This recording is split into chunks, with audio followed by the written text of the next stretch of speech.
toutes et à tous et bienvenue sur Les Droits au quotidien, un podcast créé par le CIDFF Mosellès pour discuter de vos droits. Dans ce nouvel épisode, nous allons parler de la séparation du couple marié et comment divorcer.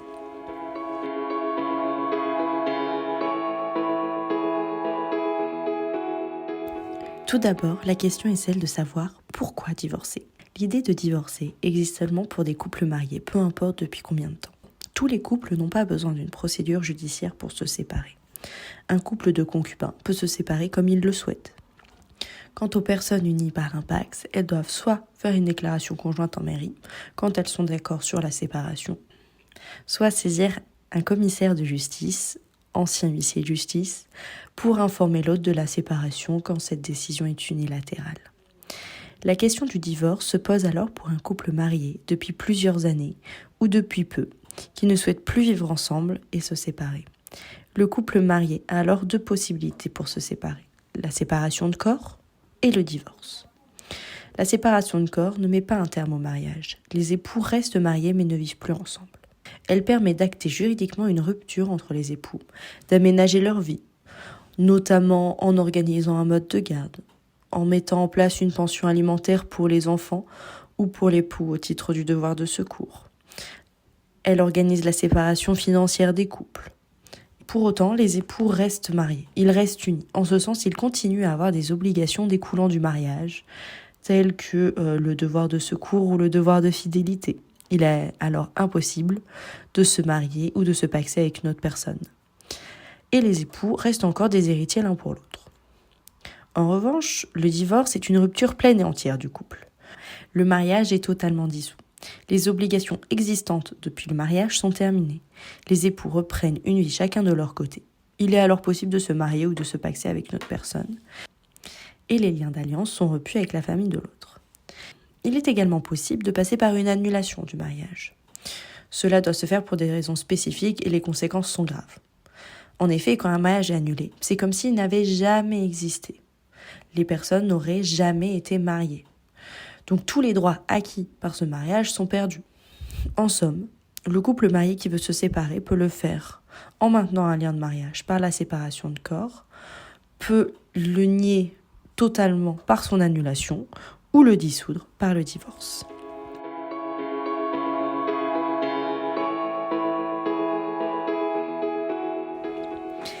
Et si on souhaite divorcer, comment on fait ? Pour divorcer, il faut d'abord se demander s'il est nécessaire d'avoir un avocat ou si on peut le faire seul. L'avocat est obligatoire pour un divorce et chaque époux doit avoir son propre avocat, peu importe le type de divorce envisagé.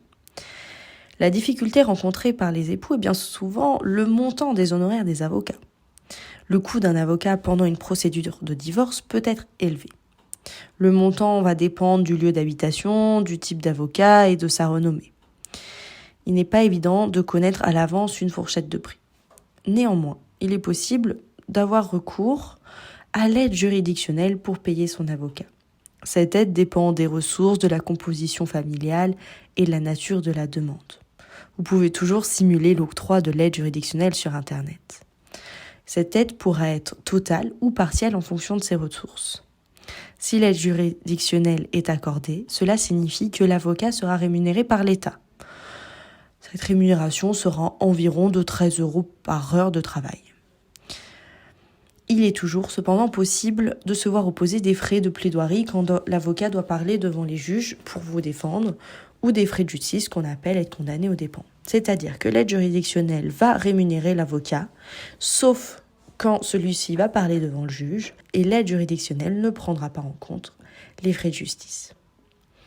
Une fois la question de l'avocat réglée, il faut se demander quel divorce nous souhaitons obtenir. En effet, il y a deux types de divorce, le divorce à l'amiable et le divorce judiciaire.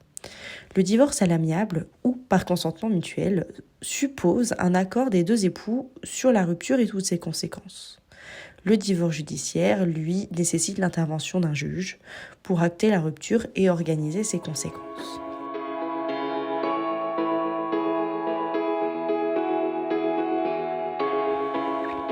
Ainsi, comment fonctionne le divorce judiciaire ? Le divorce judiciaire suppose qu'un des époux ou les deux souhaitent divorcer mais qui n'arrivent pas à s'entendre sur comment le faire. Il existe alors 3 types de divorce judiciaire. Le divorce est accepté quand les 2 époux sont d'accord pour divorcer, mais ils ne s'entendent pas sur les conséquences de celui-ci. Ensuite, il y a le divorce pour altération définitive du lien conjugal.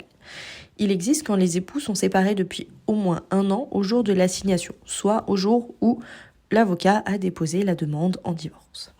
Ce divorce permet de ne pas laisser 2 personnes dans une situation difficile pendant trop longtemps. Il est souvent utilisé pour des couples où l'un des époux refuse de divorcer et souhaite faire traîner les choses.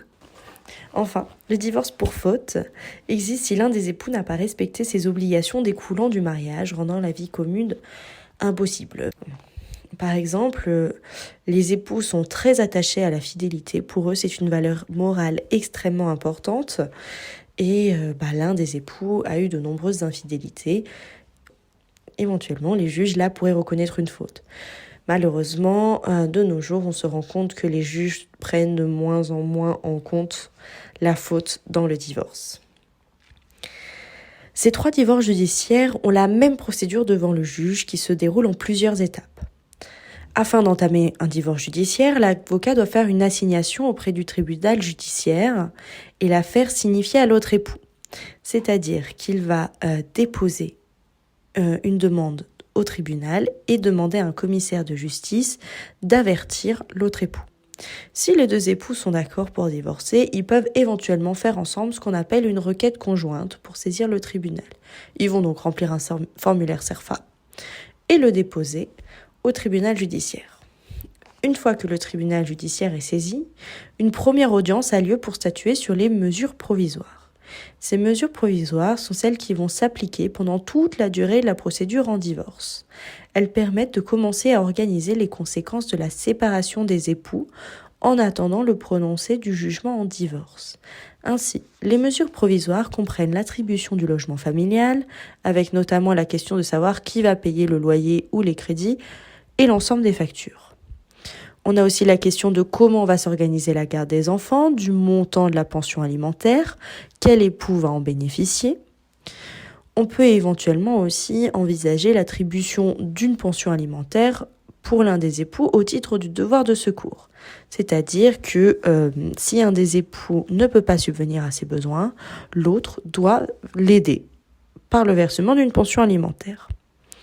Les mesures provisoires permettent aussi la remise des biens personnels entre les époux, c'est-à-dire que l'un ne peut pas continuer à détenir des biens qui appartiennent à l'autre.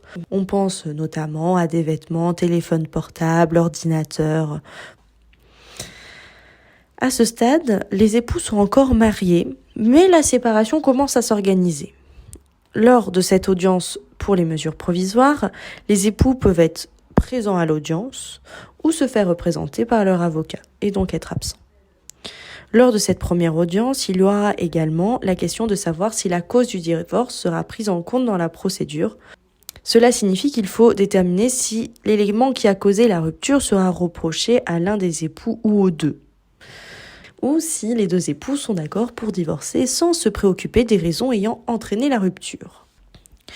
Une fois cette première audience passée, les avocats de chacun des époux vont s'échanger des conclusions, c'est-à-dire leur argumentation. Ils peuvent pour cela prévoir un calendrier d'échange et le moduler en fonction des besoins. Les époux sont souvent contactés par leur avocat afin de bien prendre en compte les arguments et d'aider à bien répondre pendant ces échanges. Quand les avocats ont terminé d'échanger leurs conclusions, une audience définitive a lieu. Elle peut faire l'objet de renvoi quand elle est prévue alors que les avocats ne sont pas prêts à plaider ou qu'ils manquent des documents ou qu'ils n'ont pas été communiqués à l'autre partie. Un renvoi peut malheureusement reporter l'audience de plusieurs mois. Dans tous les cas, cette audience permet au juge de statuer sur le prononcé du divorce et de prévoir définitivement les éléments prévus dans les mesures provisoires. Il est alors possible que le juge ne confirme pas tout ce qui a été prévu lors de la première audience. Il peut modifier des éléments en fonction des demandes présentées et soutenues par les avocats.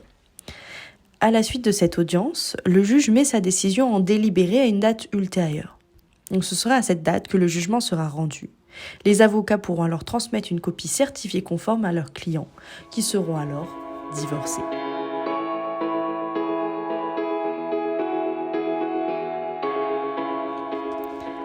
Mais que se passe-t-il une fois que le divorce est prononcé ? Le prononcé du divorce entraîne la destruction du lien conjugal qui unit les époux. Cette destruction entraîne des conséquences sur la vie personnelle, sur les enfants et sur les biens des époux. Concernant la vie personnelle de chacun des époux, le divorce est inscrit sur l'acte de naissance. Les époux perdent alors la possibilité de porter le nom de famille de l'autre, sauf accord express lors de l'audience. Il n'y a plus de devoirs découlant du mariage et les époux ne sont plus héritiers l'un de l'autre. Enfin, ils sont désormais libres de s'unir avec une autre personne, que ce soit par mariage ou par un pax. En ce qui concerne les enfants du couple, le jugement en divorce prévoit expressément le mode de garde. Il peut avoir une garde alternée, c'est-à-dire que la moitié du temps sera chez la mère et l'autre moitié chez le père. On peut avoir une garde fixe chez l'un des parents avec un droit de visite et d'hébergement chez l'autre parent. L'un des parents peut se voir aussi opposer un droit de visite médiatisé, c'est-à-dire dans une structure spécifique avec des éducateurs. Le jugement prévoit également si l'un des parents bénéficie d'une pension alimentaire, de son mode de recouvrement et de son indexation chaque année. Il est également possible de prévoir directement que la pension alimentaire sera versée par la caisse d'allocation familiale. Le jugement peut également attribuer à l'un des époux le bénéfice d'une prestation compensatoire. Cette prestation sert à pallier la différence de niveau de vie liée à la rupture. Par exemple, si les deux époux travaillent mais que l'un gagnait 3 000 € par mois alors que l'autre ne gagne que 1 000 €, la rupture va entraîner une grande disparité des niveaux de vie. Celle-ci est alors compensée par une prestation compensatoire. L'époux qui gagne moins percevra une prestation, un montant, de la part de celui qui gagne plus. Cette prestation peut être versée en une fois sous forme de capital ou en plusieurs fois sous forme de rente. Dans le cas d'un divorce pour faute, la commission de cette faute peut entraîner la nécessité de la réparer. Cela passe alors par la condamnation au versement de dommages et intérêts, soit d'une somme d'argent envers l'époux qui a été lésé. Enfin, le divorce entraîne la liquidation du régime matrimonial, c'est-à-dire le partage de biens des époux. Par principe, sous le régime légal, donc sans contrat de mariage, chacun des époux repart avec les biens qu'il possédait avant mariage et les biens communs sont partagés par moitié. Ainsi, le partage des biens peut se faire à l'amiable entre les époux. S'il y a un bien immobilier ou un patrimoine important, celui-ci doit être acté par notaire. Concernant un bien immobilier, les époux ont le choix.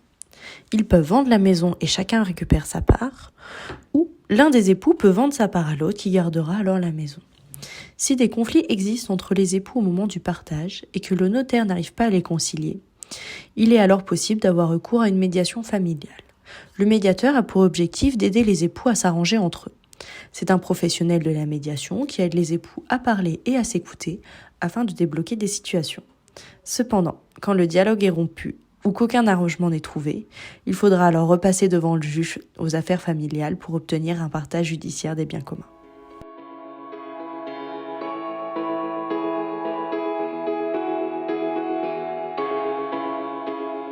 Mais qu'en est-il du divorce par consentement mutuel ? Comment fonctionne-t-il ? Le divorce par consentement mutuel ou divorce à l'amiable est donc le divorce où les époux s'entendent et s'accordent sur la rupture et ses conséquences. En ce sens, ils vont agir ensemble tout au long de la procédure de divorce pour se séparer de manière pacifique. Le juge n'interviendra pas dans cette procédure. Chacun des époux doit avoir son propre avocat afin de défendre ses intérêts et ne pas être lésé dans la procédure de divorce. Alors, les époux avec leur avocat vont procéder à des négociations pour se mettre d'accord sur les conséquences du divorce. Une fois les négociations terminées, l'un des avocats va rédiger une convention qui comprend les modes de garde des enfants, les éléments concernant la pension alimentaire, l'éventuelle prestation compensatoire, la conservation du nom de famille et le partage du régime matrimonial, c'est-à-dire la liquidation des biens. Une fois que celle-ci est établie, elle est envoyée à l'avocat de l'autre, qui a alors un délai de 15 jours de réflexion. Une fois ce délai passé, les époux et les avocats vont se rencontrer pour signer la convention. Quand la convention est signée et dans un délai de 7 jours, elle doit être déposée par l'un des avocats chez le notaire. Le notaire va alors enregistrer la convention sans qu'un rendez-vous ne soit nécessaire. Les époux sont alors destinataires d'une attestation de dépôt de convention qu'ils peuvent donner à la mairie du lieu de naissance afin de faire porter la mention du divorce sur l'acte de naissance. Le divorce par consentement mutuel permet de divorcer rapidement et de manière apaisée. Cependant, il n'est pas toujours possible. Il est nécessaire de passer devant un juge dans plusieurs cas. Alors, tout d'abord, quand un ou plusieurs enfants du couple souhaitent être entendus par un juge dans le cadre du divorce de ses parents. Également en cas de violence conjugale au sein du couple qui souhaite divorcer, pour éviter que la violence perdure pendant le divorce. Le divorce par consentement mutuel est également impossible si l'un des époux est de nationalité étrangère et que son pays d'origine n'admet pas le divorce sans juge. Parce que dans ce cas-là, son divorce ne sera pas reconnu dans son pays d'origine. Et enfin, le divorce est impossible quand l'un des époux est sous mesure de protection des majeurs, c'est-à-dire qu'il est sous tutelle ou curatelle.